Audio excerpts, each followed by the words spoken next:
Whispers of the Willow Tree. In the quaint village of Meadowbrook, where the rolling hills kissed the sky and the river sang a gentle lullaby, lived a young boy named Leo. With twinkling emerald eyes and a heart full of wonder, Leo was known for his kind spirit and the small sketchbook he carried everywhere. He loved to sit under the old willow tree by the riverbank, where the leaves whispered secrets only he could hear. One crisp morning, as the sun stretched its golden arms over the horizon, Leo packed his bag for his first day at Meadowbrook School. His mother smiled warmly, her eyes reflecting the morning light. "Are you excited, Leo?" she asked softly. Leo nodded enthusiastically. "I can't wait to make new friends and learn new things," he exclaimed with a cheerful tone. The school buzzed with energy as children hurried through the halls. Leo walked in, his eyes wide, taking in the colorful murals and the soft hum of chatter. He found his classroom and took a seat near the window, where he could see the tops of the willow trees swaying gently. During recess, Leo ventured out to the playground, clutching his sketchbook. He sat on a bench and began to draw the fluttering butterflies that danced among the flowers. Suddenly, a shadow loomed over his page. "Well, well, what do we have here?" a voice sneered. Leo looked up to see Max, a tall boy with a smirk, flanked by his friends. "Little Leo likes to draw, does he?"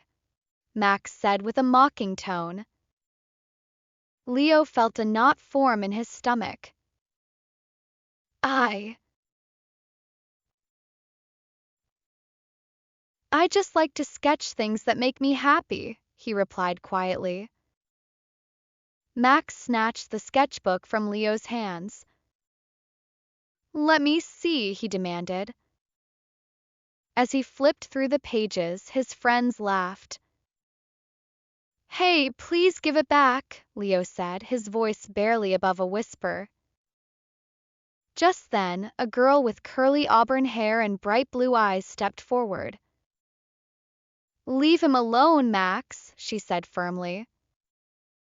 Max rolled his eyes. "Stay out of this, Mia," he retorted.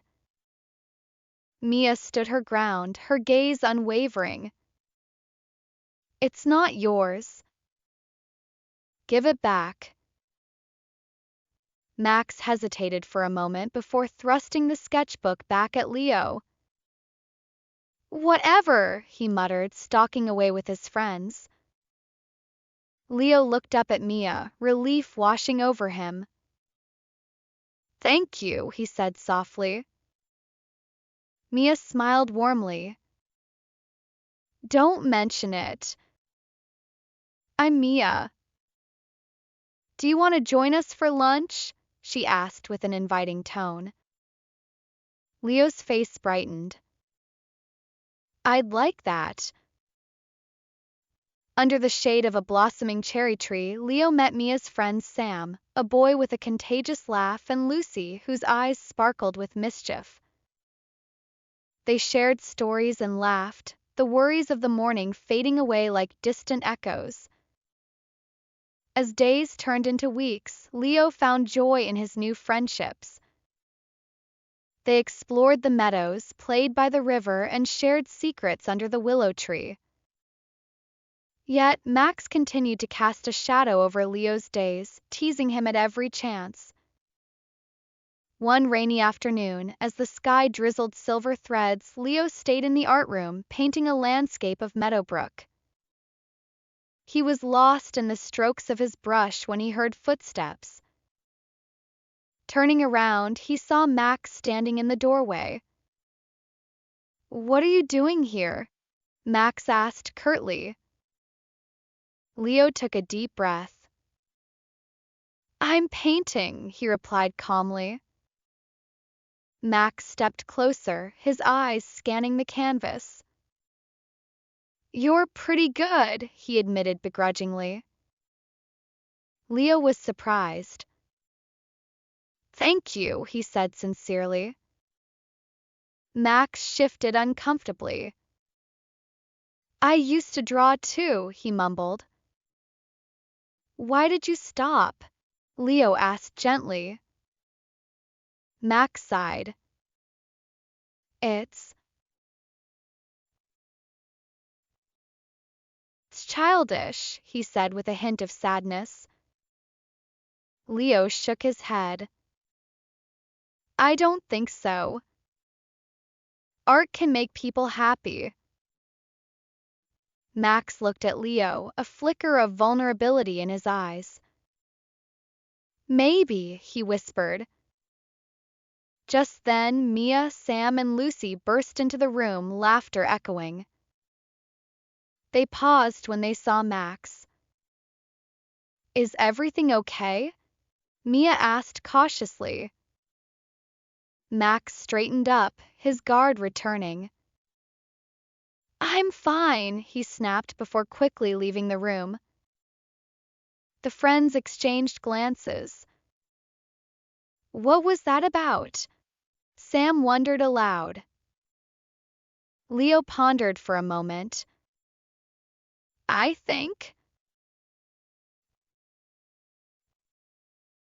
I think Max might need a friend, he said thoughtfully. Lucy raised an eyebrow. After the way he's treated you? Leo nodded slowly.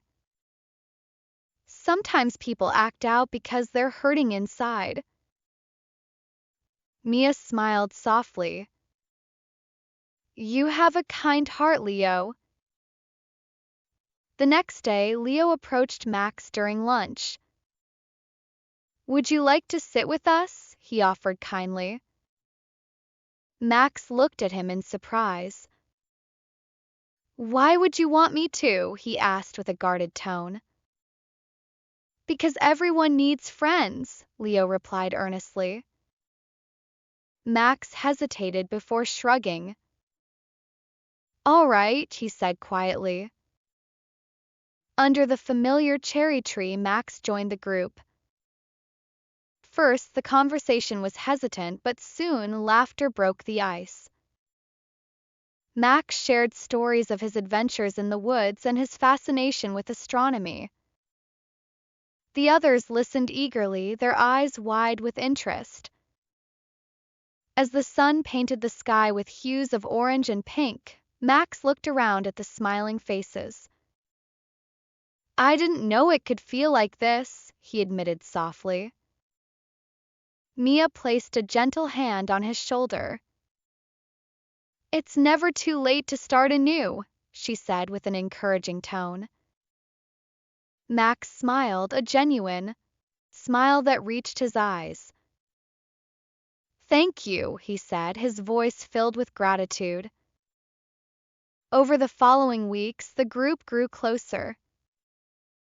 They spent afternoons exploring hidden trails, stargazing on clear nights, and sharing dreams under the whispering willow tree. One evening, as the golden sunlight filtered through the leaves, Max turned to Leo. I'm sorry for how I treated you, he spoke sincerely. I was jealous of how easily you made friends and how happy you always seemed.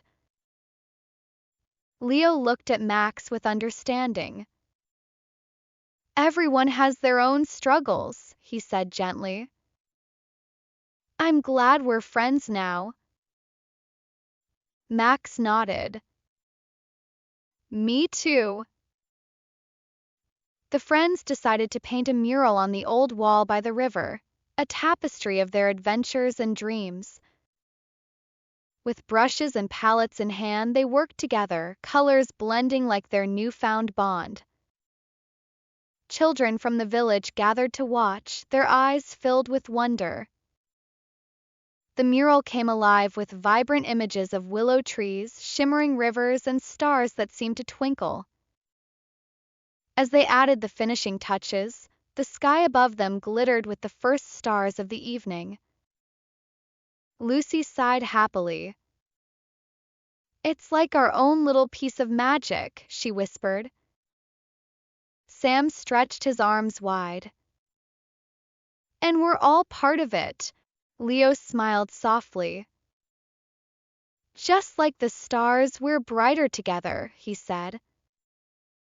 Max gazed at the mural, his eyes reflecting the starlight. I never knew friendship could feel so warm, he admitted. Mia wrapped an arm around his shoulder.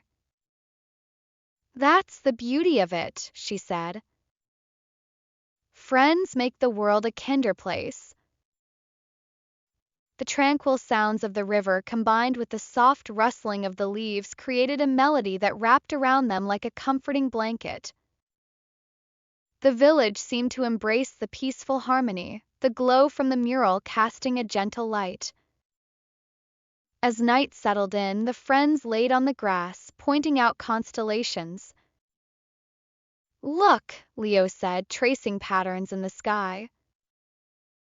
There's Orion, and over there is Cassiopeia. Max grinned. One day I'd like to travel among the stars, he mused dreamily. Sam chuckled. And we'll all be aboard your spaceship. Mia yawned softly. Only if there's room for us all, she added with a sleepy tone. Leo's eyelids grew heavy. There's always room when friends are together, he murmured. The friends fell into a comfortable silence, the night enveloping them in its serene embrace. The soft chirping of crickets and the distant hoot of an owl lulled them towards sleep.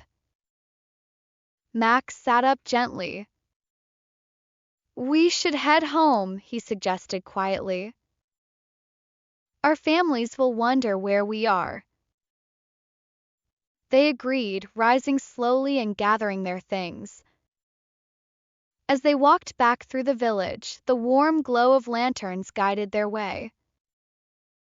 They parted at the crossroads, each heading towards their homes with promises of new adventures. Leo walked up the path to his cottage, the scent of jasmine filling the air. His mother greeted him at the door, her eyes soft with love. Did you have a good day? She asked tenderly. He nodded, a peaceful smile gracing his face.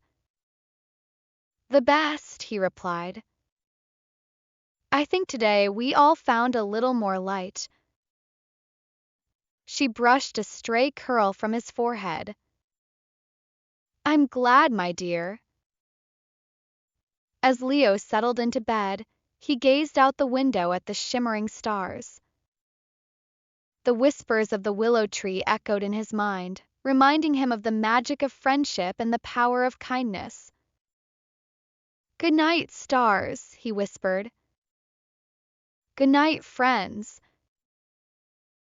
His eyes closed, and he drifted into a gentle sleep, his dreams filled with colors and laughter, knowing that with friends by his side, any challenge could be overcome. The end.